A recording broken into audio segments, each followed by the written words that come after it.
Buenos días. Para mí es un placer poder estar aquí con vosotros. Muchas gracias por la invitación.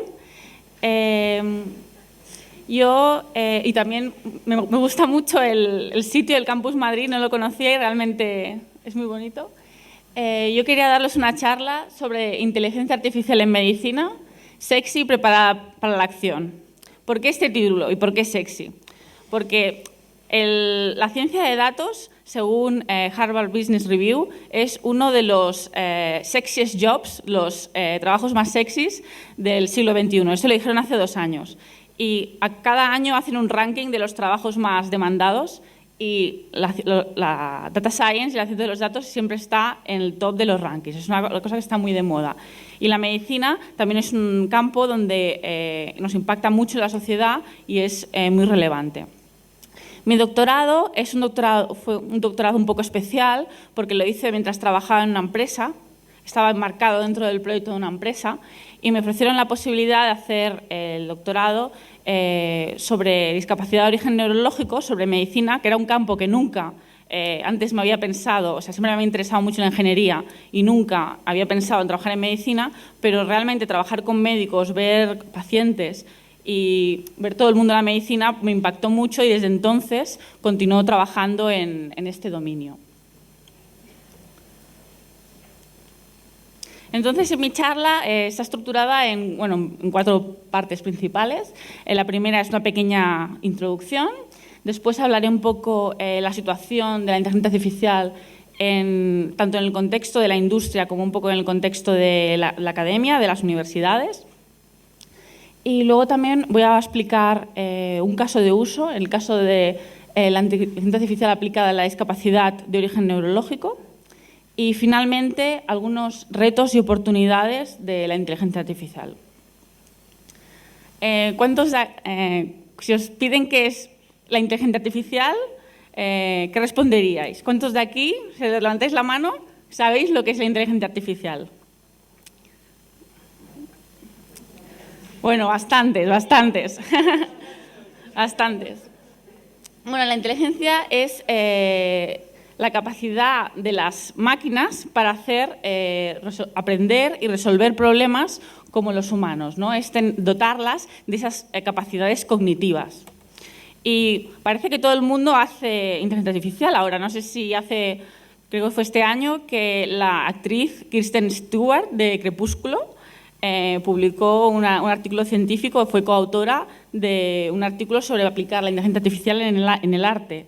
Entonces, es una cosa que se puede aplicar a muchos dominios, al medio ambiente, a la medicina, al arte, a smart cities, a muchos dominios, y que es un tema que se habla mucho. Las figuras más, al hablar de la historia, ¿no?, de la inteligencia artificial, las figuras más importantes que han contribuido en este dominio. El padre de la inteligencia artificial, no sé si lo conocéis, es Alan Turing. Alan Turing hizo lo que se conoce como el test de Turing en 1950. Durante la Segunda Guerra Mundial descifró el código de Enigma. No sé si habéis visto la película también que se ha hecho hace 4 años de Descifrando Enigma. Y si algún día vais a Londres, os recomiendo, si tenéis un poco de tiempo, hacer un poco turismo friki e ir a Bletchley Park, que es donde analizaban los códigos durante la Segunda Guerra Mundial y es muy bonito de ver cómo toda la infraestructura que tienen ahí analizando los códigos, intentando romper los códigos. Entonces, otra persona también importante, la persona que acuñó el término de inteligencia artificial es un informático estadounidense que se llama McCarthy y lo acuñó en el 1955. Y luego la tercera persona también muy relevante es Marvin Minsky, que es el que realizó las redes neuronales, que precisamente en la primera charla Inés ha hablado de las redes neuronales en 1951. ¿Cuáles son los productos que realiza la industria que aplican inteligencia artificial aplicada en la medicina? Quizá uno de los más famosos es IBM Watson. No sé si habéis oído hablar de él. Hace unos 6 años había un concurso llamado Jeopardy en Estados Unidos y entonces Emma Watson concursaba contra otros 2 concursantes que eran los campeones de este concurso. Y Emma Watson ganó a los 2 humanos más que sabían concursar mejor, ¿no? Y IBM Watson es un producto muy importante de inteligencia artificial aplicada a la medicina. Otro producto es Microsoft, que se llama Cortana, que también es muy relevante. Y quería enseñaros ahora un vídeo que me ha parecido muy interesante sobre la interacción que pueden tener los humanos con sistemas de inteligencia artificial en un ámbito médico. Hi. Thanks for coming to the triage. Esto es un kiosco. Esto es el kiosco. Esto es India, una ciudad en India. Hi. Namaste. Hi. Thanks for coming to the triage kiosk. I'm in touch with the best doctors in the world. Are you here for your child or yourself? For my child. Aquí dice que So how can I help you? He's been having diarrhea. Oh no. Sorry to hear that. Hi there. What's your name? My name is Manav. And how old are you? 6. So, 6 Entonces, years aquí old, podemos ver right? cómo Almost 7. el Okay. sistema detecta 7 las years caras, old. detecta Have you felt nausea? I don't know. la medida. I'm sorry. Has your child been vomiting at all? Según No. las preguntas que va Okay. haciendo el So sistema let's de see. inteligencia artificial, Has there pues been a va fever? modificando A slight. el conocimiento Have you been feeling tired lately? Yes. y el diagnóstico Let's see. del niño. How about abdominal pains? He's not complaining about that. Has your tummy been hurting? Yes. Oh, I'm really sorry. I hope it will feel better soon. Okay. Has your child been losing weight lately? No. That's okay. Have you noticed whether your child's stool looks funny? Is it black or darker than usual? It's darker than usual. Okay, let's see. Considering everything you told me, I'd like to schedule an appointment with the doctor, just to be sure. However, not to worry, I'm not that concerned at this point. Can you bring your child to see the doctor this Friday at 10 a.m.? Yes. Great, hope you'll feel better, and we'll see you then. Bye-bye. Bye. Thank you.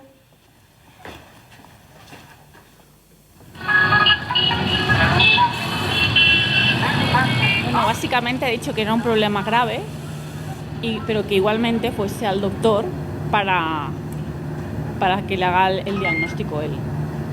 Y entonces, bueno, aquí el doctor ve todo el informe que ha hecho el sistema. Come on in, have a seat. Thank Y you. entonces lo Did you have a analiza. good journey? Yes. How is he doing now? Yeah, slightly tired. Is he still complaining of the stomach? Y bueno, ya está.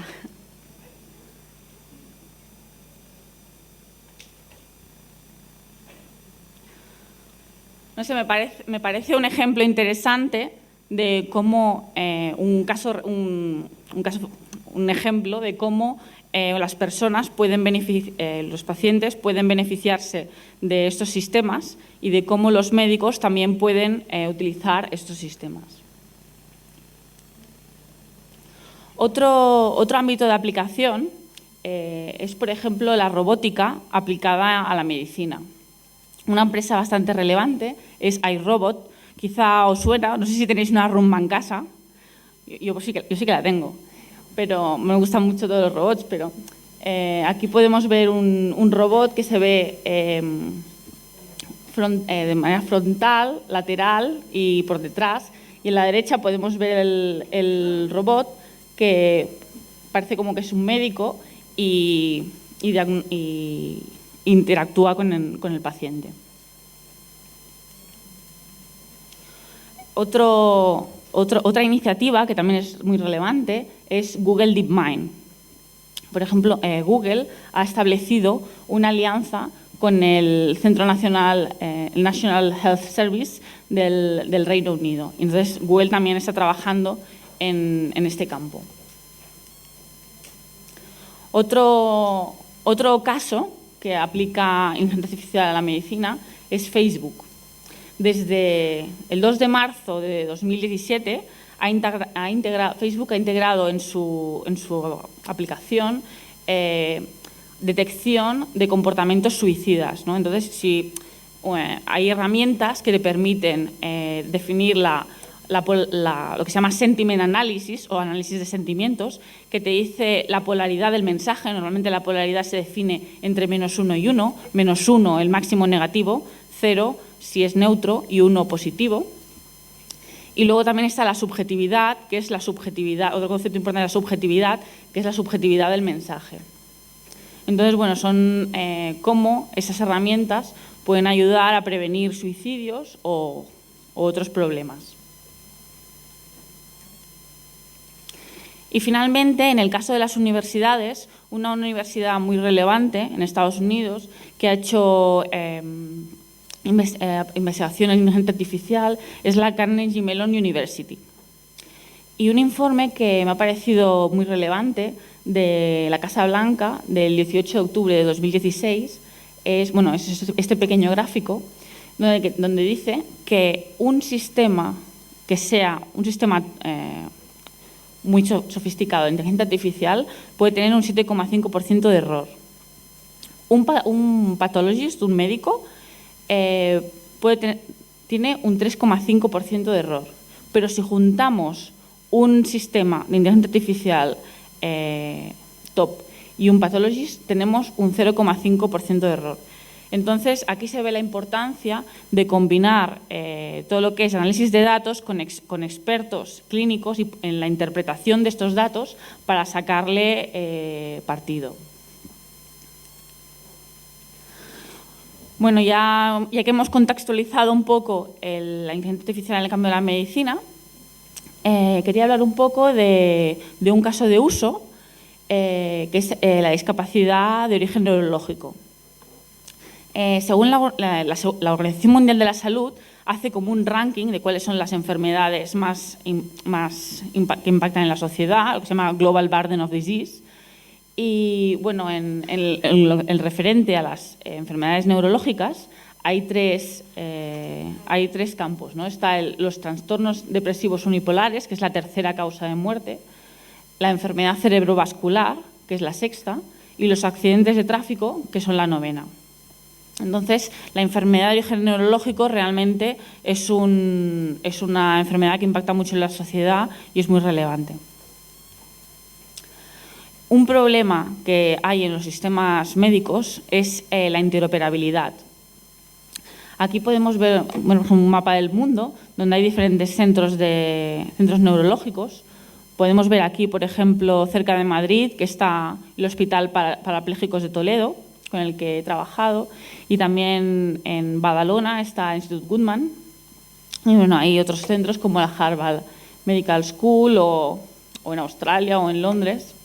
Entonces, cada centro un poco usa, según su cultura, unos cuestionarios o sí que claro, hay unos estándares internacionales, pero entonces cada uno usa, según su cultura, unos cuestionarios. Entonces, cómo hacer la interoperabilidad, cómo hacer que los hospitales antes hablen entre ellos, eso es muy importante. Entonces, para modelar la el ámbito médico es un ámbito muy complejo. No existe una jerarquía clara, sino que hay relaciones muy complejas. Y para modelar estas relaciones normalmente se usa ontologías, lo que se conoce como Web 3.0 o Web semántica. Las ontologías representan clases, atributos y sus relaciones. Y hay lo que se llama ingeniería de las ontologías, que proporciona una metodología para sistematizar y gestionar estas relaciones complejas y heterogéneas.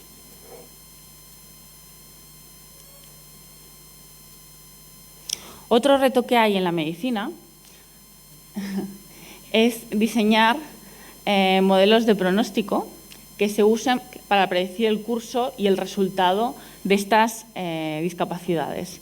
Estos modelos son clasificadores que pueden utilizar diferentes técnicas y diferentes algoritmos, y luego hay diferentes métricas para medir la precisión o la exactitud de esos modelos. Y un campo que está muy de moda actualmente es tener en cuenta para la predicción de esos modelos la evolución temporal, porque el tiempo es una variable que es relevante. En medicina el tiempo, por ejemplo, si te vas a ámbitos como la geografía, no solo es el tiempo, sino el espacio, el concepto de espacio, pero en medicina el tiempo puede jugar una variable relevante en la evolución de los indicadores. En este caso de uso hemos trabajado con el Institut Guttmann, que es un instituto de Badalona de discapacidad de origen neurológico, y hemos trabajado con datos de 4.224 pacientes y había 113 atributos. Básicamente hay dos fases en la rehabilitación. Está la rehabilitación intensiva, que es los pacientes van al hospital y hacen diferentes terapias para mejorar las diferentes funciones, y luego hay una fase que van a casa y entonces van una vez al año al centro de referencia para hacer unas evaluaciones periódicas para ver cómo evoluciona su calidad de vida. En este caso nos hemos centrado en la segunda parte, que es en la parte que están en casa y van una vez al año al centro de referencia, al Institut Guttmann, para poder analizar la evolución de esas personas. Hay dos poblaciones, que es la lesión medular y el daño cerebral adquirido. En la lesión medular nos hemos centrado en analizar dos funciones, las funciones emocionales y las funciones urinarias, que son dos funciones relevantes para la lesión medular, que básicamente son personas que tienen paraplegia o tetraplegia. Y para el daño cerebral adquirido, en este caso, cuando decimos daño cerebral adquirido nos referimos a personas que han tenido ictus o traumatismo craneoencefálico, que son básicamente los accidentes de coche. Y en este caso lo que analizamos son las funciones emocionales, que es la ansiedad y la depresión, y luego las funciones ejecutivas, que es la capacidad las capacidades cognitivas para poder ejecutar diferentes acciones. En esta diferentes profesionales les interesa diferentes acciones, ¿no? Por ejemplo, al psicólogo está muy interesado en las funciones emocionales, y las funciones urinarias, por ejemplo, el doctor es el que está más interesado, y las funciones ejecutivas, pues el neuropsicólogo. Entonces, construimos una ontología, que es lo que os comentaba antes, que es hay una serie de conceptos y una serie de atributos y una serie de relaciones. Y en este caso, la herramienta que hemos utilizado para generar esta ontología se llama Protégé. No sé si la habéis utilizado nunca, es una herramienta que ha hecho Stanford. Y entonces aquí podemos, en la parte izquierda, por ejemplo, podemos ver los diferentes, no sé si lo veis, hay unos puntos que parecen una jerarquía de color amarillo. Esos son las diferentes clases o los diferentes conceptos. Y luego en la derecha hay las diferentes instancias de cada clase. Y en la parte más derecha las relaciones, las propiedades de los objetos. Entonces utilizamos esta ontología que también tiene enlaces a terminologías oficiales para poder hacer que nuestros datos fueran interoperables. También hicimos una metodología para traducir de los datos que tenía el hospital a los estándares médicos promovidos por la Organización Mundial de la Salud. Básicamente, los estándares de la Organización Mundial de la Salud correspondían a la Clasificación Internacional de Enfermedades, la Clasificación Internacional de Funcionamiento de Discapacidad y Salud y la Clasificación Internacional de los procesos o tratamientos. Entonces hemos hecho esta metodología que le hemos patentado y bueno, nos sirve para traducir hacer que nuestros datos sean interoperables.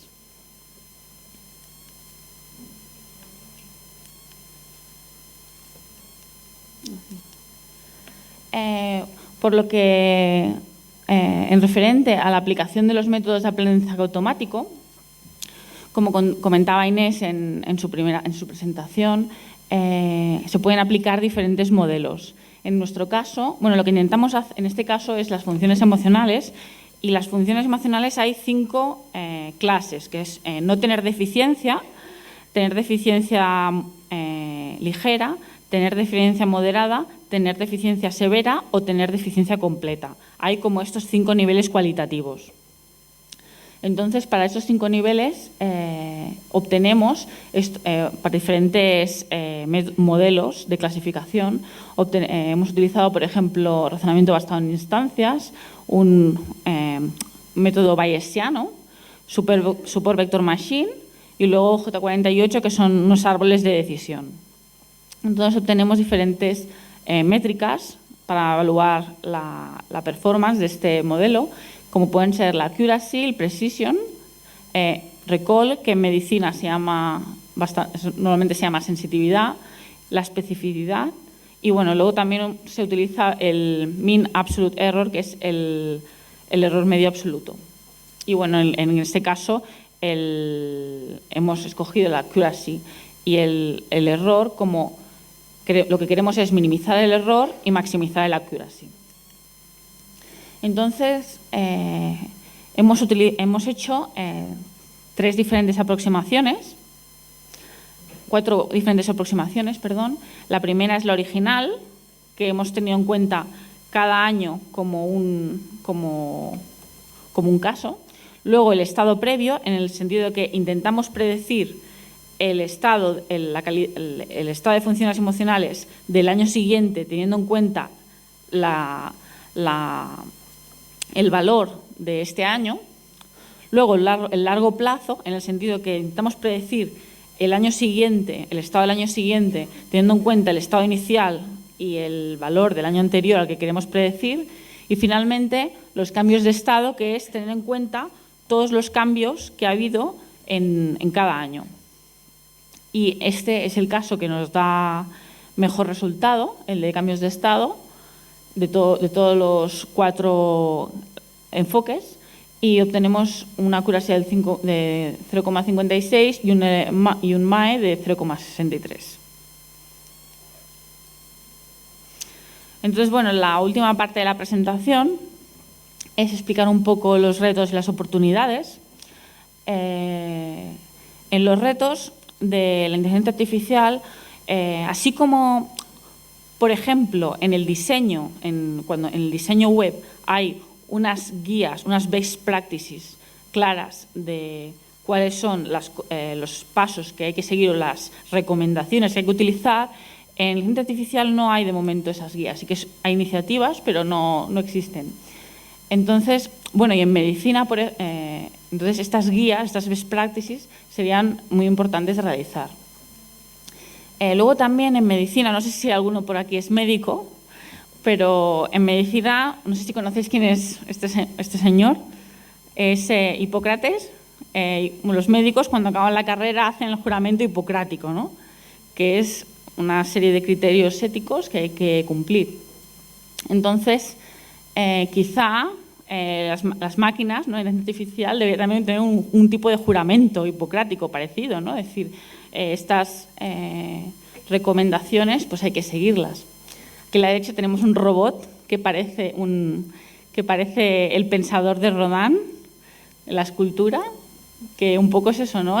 Pensar a dónde nos va a llevar todas las innovaciones tecnológicas. Entonces, los retos pues son la ética, la imparcialidad, la inclusividad, la transparencia, la privacidad, que comentaba Marta en su anterior charla de Internet of Things, la interoperabilidad, la colaboración entre personas y los sistemas de inteligencia artificial, la confianza y la robustez de la tecnología. Y bueno, otro reto, no sé si conocéis la iniciativa Kaggle, salió en las noticias esta semana, el 8 de marzo, porque Google compró Kaggle. Kaggle es una plataforma donde hay diferentes datos que son libres, que cualquier persona se los puede descargar, y hay como competiciones. Es decir, dicen, la persona que tenga obtenga mejor efectividad o precisión para resolver esta predicción, pues le damos un premio de no sé cuántos euros. Entonces, es una manera de incentivar que haya personas que hagan modelos para predecir, y las empresas tienen un beneficio y a cambio dan premios. Entonces, Google ha comprado Kaggle esta semana y un poco se ve, ¿no?, el interés que tiene Google en especializarse en inteligencia artificial y en el data science.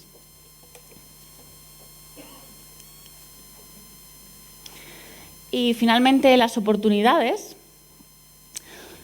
Una oportunidad clara es analizar historias clínicas. El otro día veía un vídeo de un sistema de inteligencia artificial que dice: yo no duermo, yo todo el día analizo. No soy como un médico que duermo, no, todo el día analizando. Entonces, claro, estos sistemas pueden analizar y pueden encontrar muchos diagnósticos y pueden tener una base de datos enorme con los que confrontar los diagnósticos. Luego, diseñar tratamientos personalizados basados en la evidencia, basado en esta base de datos enorme, y poder recomendar tratamientos que sean personalizados a cada persona, ¿no? Encontrar, dado una persona, quién es el paciente más similar, que también se conoce como aprendizaje basado en casos, donde básicamente hay 4 fases. Es la fase de recordar quién es el paciente más similar; reutilizar, que es reutilizar la solución; revisar, que es revisarla; y retener, que es retener ese conocimiento que se ha generado. Luego también realizar trabajos repetitivos. No sé si habéis visto, hace poco también salió un mapa del mundo sobre la cantidad de trabajos de cada país que pueden automatizarse. Hay algunos países que muchísimos trabajos se pueden automatizar y otros que no tanto. Pero claro, realmente las máquinas pueden, algunos trabajos repetitivos, pues pueden hacerlo las máquinas. Luego también mejorar las consultas personales y virtuales. Hay algunos, estábamos viendo un ejemplo, ¿no?, del kiosco. Este kiosco que puedes interactuar como en un sistema, o también quizá puedes tener el médico en teleconferencia o en un sistema móvil. Actualmente hay diferentes iniciativas que permiten estas consultas virtuales. Luego, otra oportunidad también es gestionar la medicación y la asistencia médica. Hay diferentes iniciativas que intentan medir cuál es la adherencia al tratamiento de las diferentes... cuando un médico da a un paciente: tienes que seguir este tratamiento, pero ¿realmente lo siguen o no lo siguen, ¿no? Entonces, mirar la adherencia. Luego, otro campo que está muy de moda ahora también es identificar patrones en genética y genómica. Por ejemplo, en diferentes campos, las enfermedades raras o la diabetes, qué importante es la genética para poder tener esas enfermedades. Entonces, claro, la genética, hay muchos SNPs y hay un volumen de datos muy grande, ¿no? Entonces, aquí es donde entra también el Big Data. No sé si conocéis la iniciativa 23andMe, que básicamente por un precio bastante barato puedes saber tu genoma. Y luego también la creación de medicinas. Luego, ayudar a la gente a tomar decisiones más saludables. Ahora también están muy de moda los wearables, que todo el mundo está monitorizado para todo. Y entonces puede ayudar a diferentes recomendaciones o diagnósticos para tomar decisiones, es decir, tengo que hacer más pasos o tengo que dormir más, o la alimentación también. Y luego, finalmente, analizar el sistema sanitario, ¿no? Puede ser relevante para las diferentes administraciones públicas poder analizar cuál es el estado de los servicios de salud y poder corregir aquellas cosas que no funcionen bien o aquellas cosas que se puedan mejorar. Y bueno, muchas gracias. Si tenéis dudas o queréis contactarme, podéis hacerlo en mi dirección personal. Y bueno, no sé si 5 minutos antes de acabar, así que no sé si tenéis alguna pregunta.